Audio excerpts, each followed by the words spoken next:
Manajemen peserta didik itu apa? Apa ya? Manajemen peserta didik bukan hanya tentang menjaga ketertiban di kelas, tetapi juga tentang membangun hubungan yang kuat, memberikan dukungan, dan mendorong pertumbuhan setiap individu. Nah, pada video kali ini kita akan membahas lebih lanjut mengenai manajemen peserta didik. Yuk simak videonya! Oke semuanya, jadi kita masuk ke materi yang pertama, yaitu pengertian manajemen peserta didik. Manajemen peserta didik adalah kegiatan pencatatan dan pemberian layanan kepada peserta didik, mulai dari proses penerimaan sampai dengan mereka lulus, yang meliputi pengaturan, pengawasan, dan layanan peserta didik di dalam kelas maupun di luar kelas.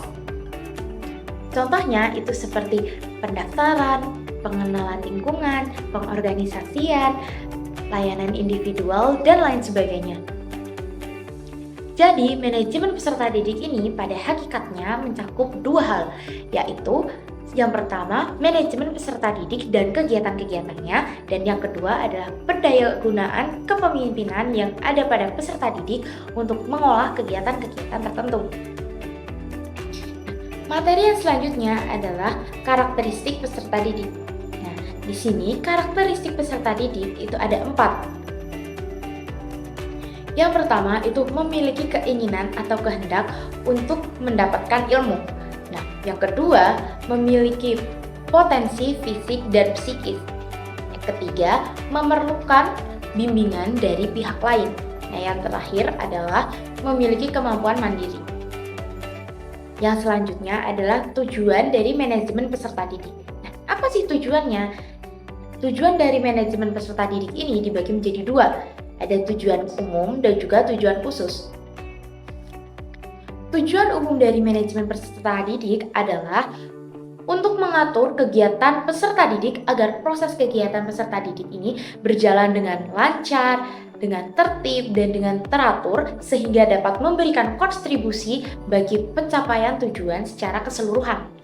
Untuk tujuan khusus dari manajemen peserta didik adalah yang pertama itu meningkatkan pengetahuan, keterampilan, dan psikomotorik peserta didik. Nah, yang kedua itu menyalurkan dan mengembangkan kemampuan umum atau kecerdasan, bakat, dan minat peserta didik. Nah, yang ketiga menyalurkan aspirasi, harapan, dan memenuhi kebutuhan peserta didik. Nah, yang terakhir adalah mencapai kebahagiaan dan kesejahteraan serta dapat belajar dengan baik. Materi selanjutnya kita akan membahas fungsi manajemen peserta didik. Secara umum, manajemen peserta didik memiliki fungsi sebagai sarana untuk memaksimalkan perkembangan diri mereka dalam aspek-aspek individual, sosial, aspirasional, kebutuhan, dan potensi mereka. Selanjutnya, fungsi khusus. Yang pertama, membantu peserta didik mengembangkan potensi individu mereka, termasuk kecerdasan dan bakat. Kedua, pendidikan memfasilitasi interaksi sosial dengan sebaya, keluarga, lingkungan sekolah, dan masyarakat. Yang ketiga, menciptakan lingkungan sekolah yang nyaman untuk memenuhi kebutuhan dan kesejahteraan peserta didik. Yang keempat, mengarahkan dan mengembangkan bakat minat dan hobi yang positif. Dan yang terakhir, sebagai saluran untuk menyalurkan aspirasi peserta didik terkait harapan dan keinginan mereka melalui organisasi siswa serta guru pembimbingnya. Berikut prinsip-prinsip manajemen peserta didik. Yang pertama, manajemen peserta didik harus jalan dengan visi, misi, dan tujuan sekolah. Yang kedua, segala kegiatan harus memiliki nilai pendidikan dan tidak boleh di luar kerangka pendidikan. Yang ketiga, mempersatukan peserta didik yang beragam, menciptakan lingkungan yang saling memahami, menerima, dan menghargai. Yang keempat, kegiatan juga harus dilihat sebagai sarana bimbingan tanpa paksaan. Yang kelima, prinsip kemandirian penting dengan kegiatan yang mendorong peserta didik untuk mandiri dan mengurangi ketergantungan. Yang keenam, semua kegiatan harus fungsional, memberikan manfaat dalam kehidupan peserta didik baik saat ini maupun di masa depan. Selanjutnya, kita akan membahas mengenai ruang lingkup manajemen peserta didik. Yang pertama, analisis kapasitas atau daya tampung sekolah, di mana banyaknya calon siswa yang dapat ditampung menjadi siswa dengan mempertimbangkan fasilitas dan daya dukung serta kemampuan sekolah menyediakan sarana dan prasarana pembelajaran. Yang kedua, penerimaan peserta didik. Ada beberapa persyaratan umum sebagaimana yang diatur dalam undang-undang mengenai umur, domisili, dan lain-lain yang menjadi acuan utama. Yang ketiga, orientasi. merupakan kegiatan yang ditujukan untuk mengenalkan peserta didik baru terhadap lingkungan fisik, sosial, maupun akademik sekolah. Yang keempat, penempatan, yaitu tata cara pengaturan untuk menempatkan siswa di dalam kelas dengan berbagai pertimbangan. Yang kelima, pembinaan dan pengembangan. Pembinaan dan pengembangan adalah kegiatan di luar pembelajaran kelas yang dimaksudkan untuk memberikan wawasan serta pengalaman kepada peserta didik. Yang keenam, pencatatan dan pelaporan. Pencatatan ialah kegiatan untuk mengetahui kondisi dan perkembangan peserta didik sehingga sekolah atau lembaga dapat memberikan layanan tepat dan bimbingan optimal kepada mereka. Sedangkan pelaporan yaitu tugas yang dijadikan sebagai tanggung jawab lembaga dalam perkembangan peserta didik. Yang ketujuh, evaluasi belajar peserta didik. Kegiatan menilai proses dan hasil belajar peserta didik baik yang berupa kegiatan kurikuler, kokurikuler maupun ekstrakurikuler sebagai evaluasi guru dalam menentukan metode pembelajaran yang tepat untuk memperbaiki mutu pendidikan.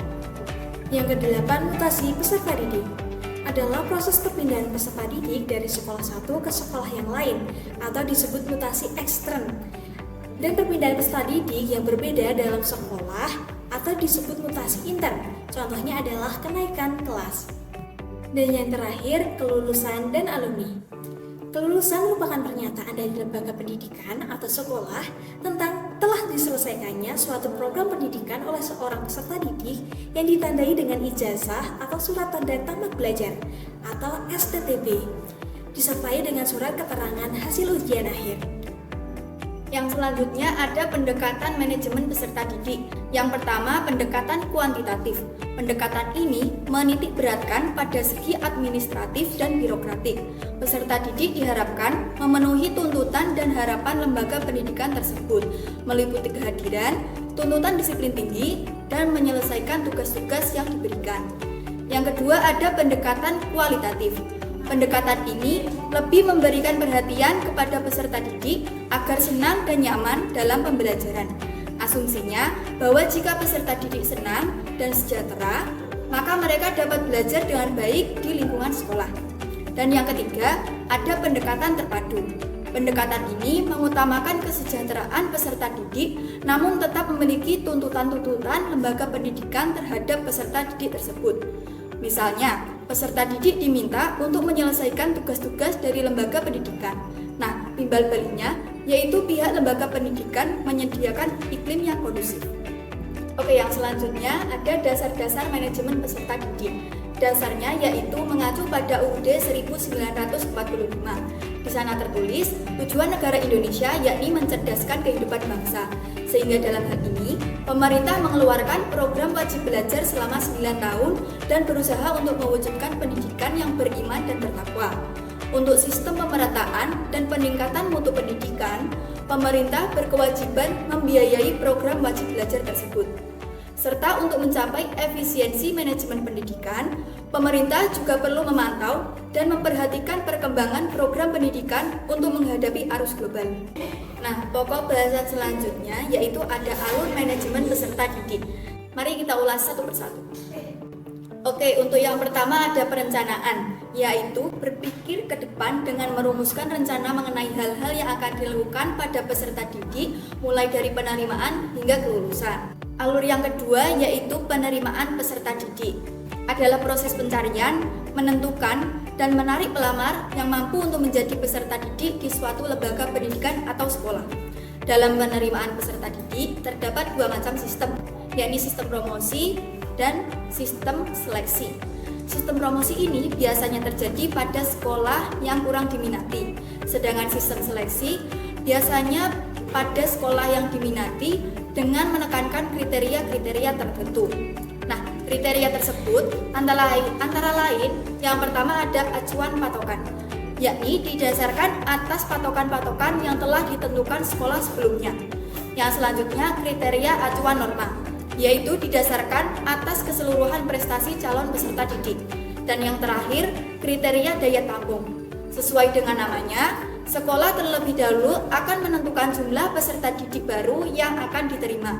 Mereka akan ditargetkan dan di-ranking atas prestasi atau jarak rumah yang diurutkan dari atas ke bawah sampai daya tampung tersebut terpenuhi. Alur selanjutnya yaitu orientasi. adalah masa di mana untuk mengenal lingkungan fisik dan lingkungan sosial sekolah. Lingkungan fisik meliputi profil, sarana dan prasarana, serta fasilitas sekolah.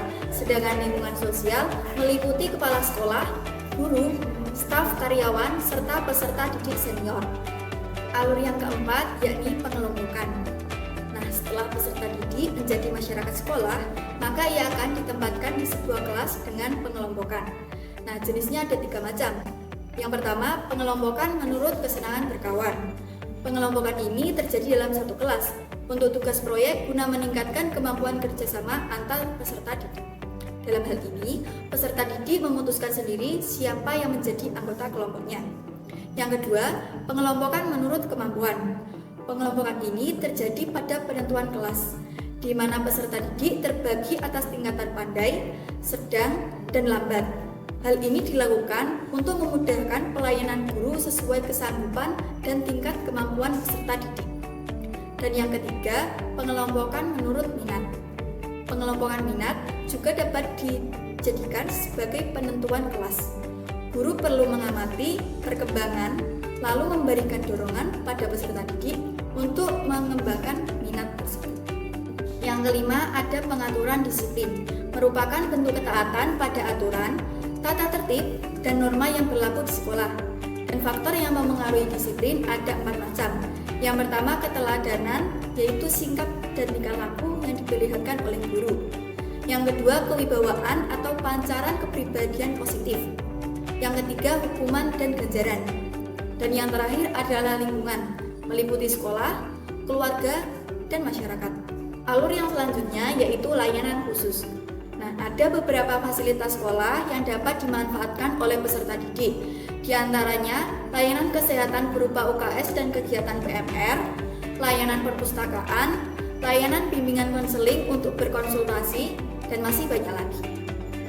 Alur yang ketujuh adalah evaluasi, yaitu proses pengumpulan informasi atau bukti tentang capaian pembelajaran peserta didik dalam kompetensi tertentu setelah proses pembelajaran. Lalu ada teknik dan instrumen penilaian. Yang pertama, kompetensi sikap. Teknik yang pertama menggunakan observasi, yaitu melalui pengamatan menggunakan format indikator. Teknik yang kedua melalui penilaian diri, yaitu membangun sikap yang diharapkan. Dan teknik yang ketiga melalui penilaian teman sebaya atau antar peserta didik. Kompetensi yang kedua yaitu pengetahuan, dapat dilakukan dengan tes, observasi yang meliputi diskusi, tanya jawab, dan percakapan, ataupun bisa dilakukan melalui penugasan. Dan kompetensi ketiga yaitu keterampilan, dapat dilakukan dengan praktek langsung, tugas proyek, ataupun tugas portofolio. Alur yang terakhir adalah mutasi peserta didik. Yang pertama ada sistem tingkat, merupakan bentuk penghargaan kepada peserta didik setelah memenuhi kriteria dan waktu tertentu dalam bentuk kenaikan suatu tingkat ke jenjang yang lebih tinggi. Yang kedua ada jurusan, yaitu program kurikuler yang disediakan untuk mengakomodasi pilihan minat, bakat, dan atau kemampuan peserta didik dengan orientasi pemusatan, perluasan, dan pendalaman mata pelajaran kejuruan. Yang ketiga ada mutasi, adalah perpindahan peserta didik dari satu kelas ke kelas yang lain yang sejajar, dan atau perpindahan peserta didik dari satu sekolah ke sekolah lain yang sejajar. Lalu yang keempat adalah drop out, yaitu peserta didik yang keluar dari sekolah sebelum waktunya atau sebelum lulus karena alasan tertentu. Di antaranya ketidakmampuan mengikuti pelajaran, tidak memiliki biaya, sakit, kemauan, kenakalan, dan atau mengalami kasus pidana. Nah, itu dia video penjelasan mengenai manajemen peserta didik dari kelompok kami. Sekian dari kami, terima kasih telah menonton. Bye-bye!